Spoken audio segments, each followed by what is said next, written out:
제가 여러분들에게 숫자 하나를 일러드릴 거예요. 무슨 숫자인지 한번 맞춰보시길 바랍니다. 42195.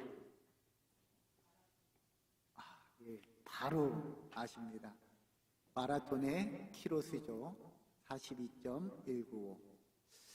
육상 선수들에게 물어보면은요, 어떤 종목이 가장 힘드냐라고 물어보면은 대부분의 사람들이 마라톤이라고 이야기를 합니다. 42.195라는 그 거리를 꾸준히 페이스를 지키며 마지막까지 달려가야 되기 때문에 그렇습니다. 그래서 이 마라톤에서 중요한 것은 스타트, 시작이 중요하지 않습니다. 속도를 유지하면서 계속해서 달리는 인내가 중요합니다. 그리고 결승선을 통과해야 되는 경기이기 때문에 결승선까지 포기하지 않고 통과하는 것이 매우 중요한 경기입니다. 사도 바울은 믿음의 경주를 이런 달리기에 비유를 합니다. 짧은 거리를 달리는 그런 달리기가 아니라 먼 거리를 달리는 경기와 같이 인내와 끈기를 가지고 달려야 하며 마지막까지 끝까지 최선을 다하여 달려야 하는 장거리에 비유를 하고 있습니다. 저는 중학교 때까지 육상 선수로 생활을 했습니다. 저의 주 종목은 1500m와 3000m입니다. 아마 마라톤 다음으로 힘든 종목입니다. 왜냐하면 100m 달리기의 스피드는 아닐지라도 그와 유사한 스피드로 1500m를 달려야 되고 3000m를 달려야 되기 때문에 그렇습니다. 이 두 종목을 제가 뛰다 보면은 가장 힘들 때가 있어요. 그때가 언제냐? 결승선이 보여 코너가 돌아 100m를 남겨놓은 그 순간이 가장 힘든 때예요. 무슨 생각이 들냐면요, 포기하고 싶은 생각이 들 때가 있어요. 100m 남았는데 얼마나 힘들고 괴로운지 포기하고 싶어요. 그러면서 속으로 내가 왜 달려야지? 그런 생각이 들 때가 있다라는 것입니다. 굉장히 고통스러운 시간입니다. 그런데요, 마지막까지 결승선에 들어가잖아요. 그러면 스스로 등수와는 상관없이 참 잘했다, 포기하지 않고 끝까지 달리기를 잘했다라는 생각과 스스로의 위로와 격려가 됩니다. 오늘 2023년 끝까지 최선을 다하여 달려온 여러분들 스스로 칭찬하시길 바랍니다. 자, 머리를 쓰다보면서 참 잘했어, 참 잘했어, 참 잘하셨습니다. 오늘 본문의 말씀은요, 사도 바울이 예루살렘에 들어가기 전에 에베소 교회의 교인들과 장로님들을 불러서 그들에게 권면의 말씀을 나누는 말씀이에요. 사도 바울 자신을 예루살렘으로 들어가는 것을 에베소 교회의 장로님들은 원하지 않았어요. 왜냐하면은 거기에 가면은 핍박이 있고 결박이 있을 것을 알았기 때문에, 성령님이 이미 그런 어려움과 고난이 있을 거다라는 것을 사도 바울에게도 보여주었고 에베소 장로들에게도 전달되게 하였다라는 것. 그 사도 바울을 가로막는 에베소 교회의 장로들을 향하여 사도 바울은 이렇게 고백하는 겁니다. 내가 달려갈 길과 주 예수께 받은 사명, 곧 하나님의 은혜의 복음을 전하는 일에는 내 생명조차도 조금도 귀하지 아니하다. 주님께서 나에게 주신 그 사명, 그 복음에 전하는 일을 마치려 하는 그 순간까지 내가 달려갈 건데, 그 일을 마치려 하는데 내 생명도 하나도 아깝지 않다라고 이야기를 하는 것입니다.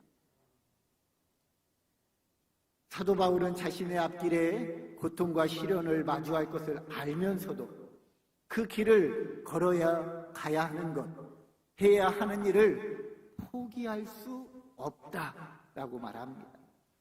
아주 단호하게 에베소 교회의 장로들에게 나는 예루살렘으로 갈 수밖에 없다라고 말하는 것입니다. 1세기 당시 에베소는요, 이교 문화의 중심지였어요. 어떤 교류가 활발하게 이루어졌던 지역이라 이단 사설들도 많았고요, 이단 신전들도 많았습니다. 이교도의 중심지였어요. 문화의 중심지였어요. 이곳에서 사도 바울이 2년 조금 넘게 목회를 했습니다. 그런데 그 에베소 교회에 큰 변화가 일어난 겁니다. 교회가 안정적으로 성장되어졌고요, 좋은 일꾼도 세워졌습니다. 많은 복음의 열매가 맺어진 거예요. 그런 좋은 추억을 가지고 있는 에베소 교회의 장로들과 교인들은 사도 바울이 예루살렘으로 가기보다는 자기네 에베소 교회에 와가지고 함께 신앙생활 하기를 원하는 거예요. 굳이 왜 고난과 결박과 괴로움이 있는 예루살렘으로 들어가고자 하느냐? 가지 마십시오. 우리랑 같이 함께 신앙생활하면 되잖아요. 라고 그를 뜯어 말리는 거예요. 그 에베소 장로들의 이야기를 듣고 보면은 사도 바울도 그런 마음이 들지 않겠습니까? 아니, 인간적인 마음이라면은 들지 않겠습니까? 그런데 사도 바울은요, 끝까지 나는 예루살렘으로 가야 된다. 그리고 그런 사도 바울을 보내야 되는 에베소 교회의 장로들과 교인들은 눈물을 흘리는 거예요. 안타까운 마음에, 사랑하는 마음에 눈물을 흘리는 겁니다. 그러는 에베소 교회의 장로들에게 사도 바울은 이렇게 말하는 겁니다. 어찌하여 울어 내 마음을 상하게 하느냐?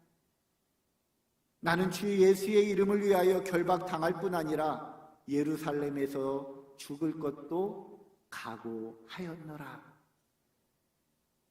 끝까지 복음의 열정, 믿음의 열정을 끝까지 마치겠다라는 결심이 사도 바울에게는 있는 것입니다. 이 마음이 어디에서부터 시작되었겠습니까? 다메섹에서 하나님을 만난 그 순간부터예요. 이전에 사도 바울은 자신의 신념을 쫓아 살았던 사람이에요. 그래서 예수 믿는 자들을 결박했고 그들을 괴롭혔고 그들을 죽였던 자예요. 그게 자신의 종교적 신념이었어요. 그런데 그것들을 다 버리고 나를 사랑하시는 하나님, 나 같은 죄인, 그 죄인을 구원하신 예수 그리스도를 만난 이후부터 그의 삶이 변화되어진 거예요. 그러면서 나를 사랑하여 주신 그 하나님의 마음, 그리스도의 심정을 내가 전하며 살아야 돼. 내 목숨까지도 바쳐서까지 하나님의 복음 전하는 일에 최선을 다해야 되겠다라고 그는 다짐했던 거예요. 그리고 그 다짐이 처음부터 지금 예루살렘에 들어가 결박당하기 전까지 단 한 번도 변하지 않았어요. 단 한순간도 그의 마음이 흔들렸던 적이 없습니다. 그리고 그는 단 한순간도 선교의 열정, 선교의 걸음을 멈추지 않았어요. 그래서 그는 세 차례 전도 여행을 통하여서 수많은 유럽과 아시아의 교회를 세운 것 아닙니까? 그러기에 그는 이 눈으로 보지 않았던 하나님이 주신 그 사명을 바라보았기 때문에 멈출 수 없었던 거예요. 바울은 그 길을 달려간 이유, 어떠한 고난과 역경도 그의 사명을 멈출 수 없었던 이유, 그 길 위에, 그 길목마다 끊을 수 없는 사랑으로 자신을 구원해 주신 주님께서 날마다 함께 하셨기 때문에 그렇다라는 거예요. 그 사랑과 은혜를 알지 못하고 죽어가는 이들을 향한 주님의 애끓는 마음, 그리스도의 마음이요 하나님의 마음 아닙니까? 우리 2024년도 표어가 무엇입니까? 그리스도의 마음을 가지라. 제가 이 말씀을 붙들고 기도하면서요, 그리스도의 마음을 가지라. 아니, 좀 더 강하게 갈까? 그리스도의 심장을 가져라. 그러면 우리 교인들이 너무 무서워하진 않을까? 다시 그러면 그리스도의 마음을 품으라. 고민하고 기도하면서 선택한 겁니다. 그리스도의 마음을 가지라. 잘 보시길 바랍니다. 성경에서는 그리스도의 마음을 품으라 권유합니다. 저는 권유하지 않습니다. 그리스도의 마음을 가지라. 여러분들에게 명령합니다. 제가 여러분들에게 명령하는 것이 아니라요, 하나님의 말씀을 빌어 여러분들에게 명령하는 거예요. 오늘 우리는 2023년을 보내고 2024년을 맞이하기 전에 우리는 그리스도의 마음을 가지시기를 소망합니다. 애끓는 마음으로 우리를 구원해 주었던 그 그리스도의 마음, 하나님의 마음을 품으시기를 바랍니다. 그리고 그 마음을 가지고 세상으로 나아가시기를 소망합니다. 우리의 믿음이 주님 계신 그 길로 나아가기를, 또 주님의 마음을 향해 달려가기를 소망합니다. 사도 바울은 이렇게 자신이 해야 할 사명을 말하며 달리기에 비유합니다. 오늘 역시 자신이 달려갈 길이라는 표현으로 자신의 사명을 달리기에 비유하고 있습니다. 우리가 잘 알고 있듯이, 또 앞에서 제가 설명드렸던 것과 같이 육상 경기의 대부분은 결승선을 통과해야 되는 경기예요. 사도 바울은 하나님께서 주신 사명을 위해 자신의 목숨까지라도 내놓으며 최선을 다하여 그 결승선을 향하여 달려가겠다라고 고백하는 거예요. 그 달려갈 길을 절대 포기하지 않겠다라고 고백하는 것입니다. 오늘 우리는 어떤 고백을 하기를 원합니까? 잠시 이 시간에 영상 하나를 보도록 하겠습니다.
1992년도 바르셀로나 올림픽의 400m 우승 후보자였습니다.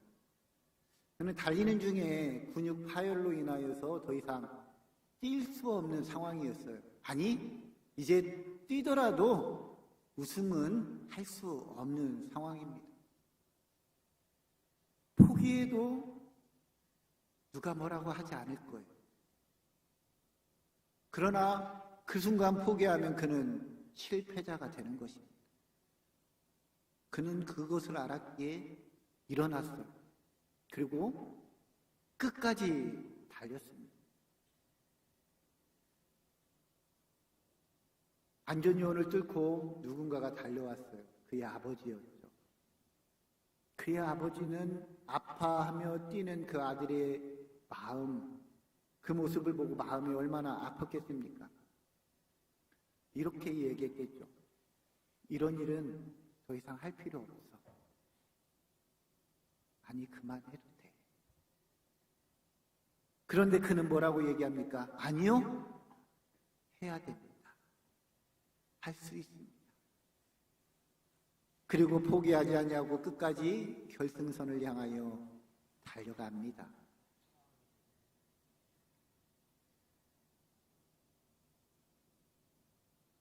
우리에게도 이런 때가 있을 것입니다. 누군가가 나에게 이쯤이면 됐어, 최선을 다했어. 그 말이 때로는 격려가 될 수 있지만요, 때로는 그 말이 우리에게 시험하는 사단의 달콤한 유혹의 말일 수도 있습니다. 하나님은 포기하지 않기를 원하십니다. 끝까지 그 믿음의 여정을 달려가기를 원합니다. 사도 바울이 그랬던 것처럼, 레드몬드가 그랬던 것처럼, 때로는 만신창이가 될지언정 끝까지 그 믿음의 여정을 달려가기를 원하는 것이 하나님의 뜻이요, 하나님의 마음인 것입니다. 우리는 레드몬드와 끝까지 다시금 달려주었던 그 아버지, 그래, 그러면은 함께 가자. 아마 이게 하나님이 우리에게 주시는 말씀일 거라 생각합니다. 2023년 하나님께서 우리 각자에게 허락하신 사명과 계획들이 있었습니다.